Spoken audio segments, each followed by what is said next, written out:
लेने की कोशिश करते हैं पूरे आईटी सेक्टर पर एक विस्तृत व्यू। आदित्य जी, मैं आपके पास आना चाहूंगा, जरा आईटी स्टॉक्स पर भी नजरिया दीजिए, सेक्टर को भी स्कैन करके जरा बताइए कि आपकी राय क्या बन रही है। ये मैं बिल्कुल कंस्ट्रक्टिव हूँ निफ्टी आईटी की तरफ। जिस हिसाब से आज हमको एक रिलेटिव स्ट्रेंथ देखने को मिल रही है, मुझे लगता है कि इसमें और काफी ज्यादा जगह है ऊपर जाने की, क्योंकि आप लार्ज कैप्स देखिए जैसे टीसीएस, इन्फोसिस बहुत बेहतरीन स्ट्रेंथ बता रहे हैं। तो मुझे लगता है कि यस, यहाँ से और 5 to 6% की तेजी आ सकती है। इंडेक्स करंटली ट्रेड कर रहा है 37,229 पे। इस लेवल पे मेरा बाय रहेगा और मुझे लगता है कि अपसाइड टारगेट इसमें 38,500 के बन के आ रहे हैं। तो बिल्कुल इसमें बिल्कुल पॉजिटिव व्यू बनाना चाहिए। ओके, कुणाल, एक बार आप जुआरी इंडस्ट्रीज के चार्ट्स देखिए। आज स्टॉक 300 के पार भी निकला था और 9% तक की तेजी यहाँ पर देखने को मिली थी। और कुछ इसके पीछे की वजह भी है, जुआरी इंडस्ट्रीज के मैनेजमेंट ने कर्ज में कमी करने की बात की है, एसेट मोनेटाइजेशन की बात भी कर रहे हैं। जुआरी इंडस्ट्रीज का चार्ट यहाँ पर दिखाइए। इंडस्ट्रीज 4% ऊपर है आज, तो उसमें अगर देखें तो 305 तक के लेवल्स देखे, लेकिन फिर ऊपरी स्तरों से थोड़ा यहाँ पर करेक्शन भी आया। क्या व्यू बन रहा है आपका इस स्टॉक में कुणाल, जुआरी इंडस्ट्रीज की अगर बात करें तो? मेरा जो व्यू फिलहाल स्टॉक में बन रहा है वो थोड़ा सा अभी अवॉइड करके चलने का बन रहा है, क्योंकि स्टॉक ने ऊपरी लेवल से एक करेक्शन तो दिखाया है। आज के दिन में प्रॉफिट बुकिंग हम कह सकते हैं। कल के दिन में देखने जाए तो लोअर लेवल पे हमें स्टॉक में एक क्लोजिंग देखने को मिला है। दोनों दिन की अगर मैं मोमेंटम की बात करूं तो मेरा व्यू अवॉइड करने का ही है। लेकिन मैं इतना जरूर कह सकता हूं कि स्टॉक अगर आने वाले दिनों में 288 के ऊपर अगर सस्टेन होता है, 288 के ऊपर, तो यहां से खरीदारी करके चलने की सलाह है, क्योंकि 288 के ऊपर एक नई दिशा हमें ये स्टॉक दिखा सकता है। तो मैं लेवल भी बता देता हूं, अगर 288 के ऊपर अगर स्टॉक सस्टेन होता है तो खरीदारी करके चलने की सलाह है। हमारा जो एसएल वहां पे होगा वो 263 का होगा। टारगेट की बात करूं तो इमीडिएट बेसिस पे जो टारगेट आएगा वो है 360 का होगा, 307। और जैसे ही 307 ब्रेक होता है ऊपर में 340 तक के भी लेवल ये स्टॉक हमें दिखाने में सक्षम है। तो 288 के ऊपर ही हम पोजीशन बनाएंगे विद एसएल ऑफ 263।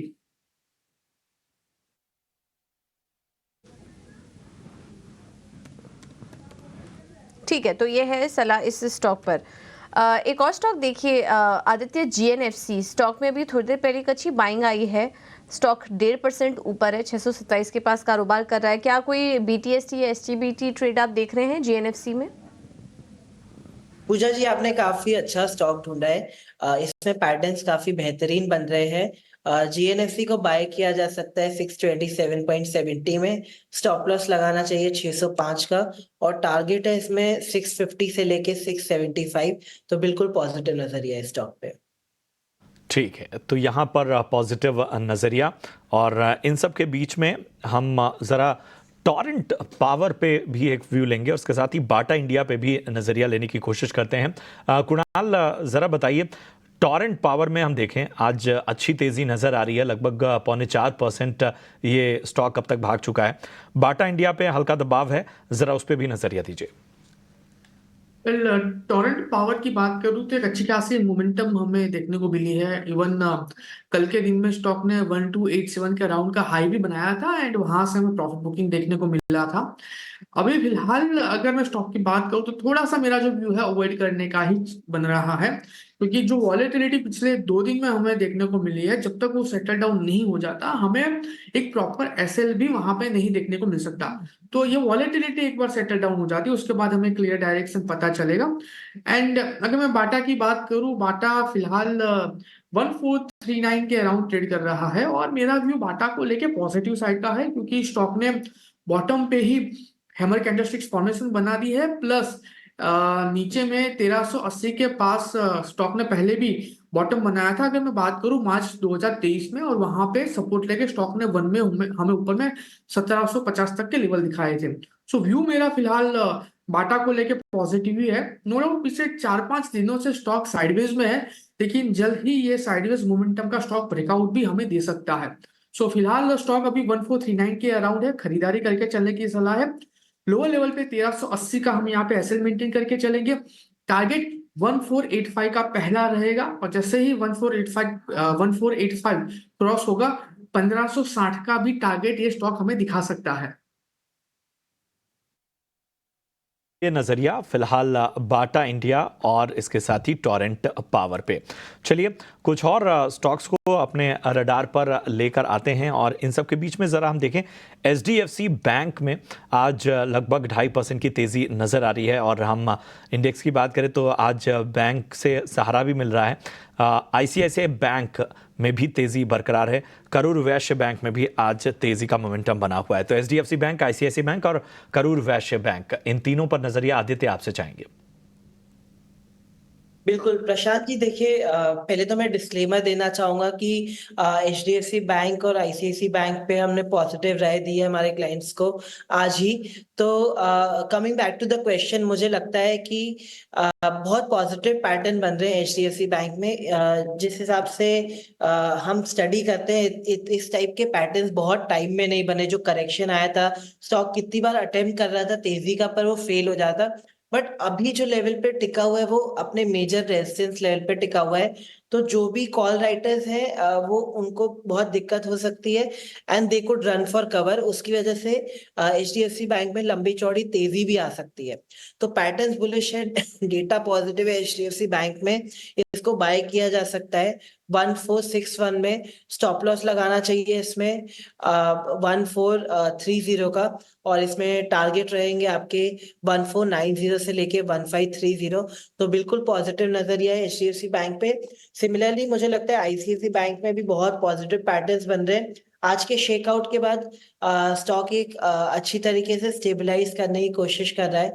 मुझे लगता है इस लेवल पे आईसीआईसीआई बैंक को भी बाय किया जा सकता है 1080.60 में। स्टॉप लॉस रहेगा इसमें 1049 का, और टारगेट रहेगा इसमें 1110 से लेके 1150। तो बिल्कुल बैंकिंग पे पॉजिटिव नजरिया है। कम्युनिकेशन एक बार देख लेते हैं। स्टॉक में भी अच्छी तेजी आई है और स्टॉक करीब 1.5% ऊपर आ चुका है। 1986 के पास कारोबार कर रहा है दिन के ऊपरी स्तर पर। कुणाल, क्या व्यू बन रहा है आपका टाटा कम्युनिकेशंस पर? वेल, टाटा कम्युनिकेशन की बात करें, फिलहाल 1986 के अराउंड स्टॉक ट्रेडिंग कर रहा है। एंड पिछले 3-4 दिन की अगर बात करूं तो साइडवेज मोमेंटम में है स्टॉक। तो फिलहाल मैं कहूंगा अवॉइड करके चलिए। अगर स्टॉक ऊपरी लेवल पे 2015-2020 के ऊपर अगर सस्टेन होता है तो वहीं पे खरीदारी करके हम चलेंगे, क्योंकि उसके बाद एक अच्छी खासी मोमेंटम हमें स्टॉक में और देखने को मिल सकती है। नाउ स्टॉक एक अनचार्टेड टेरिटरी में ट्रेड कर रहा है, वॉल्यूम भी अच्छे खासे लेवल पे हो रहे हैं। लेकिन अगर हमें एक क्विक मोमेंटम चाहिए, यानी कि शॉर्ट टाइम में अगर एक क्विक मोमेंटम हमें स्टॉक में देखनी है, सो बेटर है कि हम थोड़ा सा वेट करें 2020 क्रॉस होने के बाद। जैसे ही क्रॉस होता है स्टॉक हमें 2200 तक के भी लेवल दिखा सकता है। कुछ और भी स्टॉक्स पर चर्चा कर लेते हैं और आज हम देख रहे हैं कि इंडिगो में भी अच्छा एक्शन दिखाई दे रहा है और आज भी स्टॉक में तेजी बनी हुई है। आदित्य, क्या व्यू बन रहा है? इंडिगो में मौजूदा स्तर पे भी एंट्री ले सकते हैं और जिनके पास है उनके लिए आप क्या टारगेट्स देंगे आगे? देखिए इंडिगो में बहुत ही अच्छा प्राइस एक्शन चल रहा है। वर्सेस अगर आप देखें तो स्पाइसजेट में बुरी खबर है। तो ऐसा लग रहा है यहाँ पे मार्केट शेयर जा रहा है और यहाँ पे मार्केट शेयर गेन हो रहा है। मार्केट इस चीज को प्राइस इन कर रहा है और चार्ट पैटर्न्स बेहतरीन बन रहे हैं। तो बिल्कुल इंडिगो के साथ बने रहे, क्योंकि अब फ्रेश तेजी की शुरुआत है और इंडिगो को बाय किया जा सकता है 3310 में, और स्टॉप लॉस लगाए आप 3190 का, और आपका टारगेट रहेगा इसमें 3350 से लेके 3400। तो 3400 के भी लेवल्स आ सकते हैं, यानी कि मौजूदा स्तर पे भी आप एंट्री ले सकते हैं। और तेजी के लिए अभी देखिए स्टॉक अपने दिन के ऊपरी स्तर पर कारोबार कर रहा है, तो अभी भी एंट्री ले सकते हैं इस शेयर में। यह है सलाह आदित्य की तरफ से।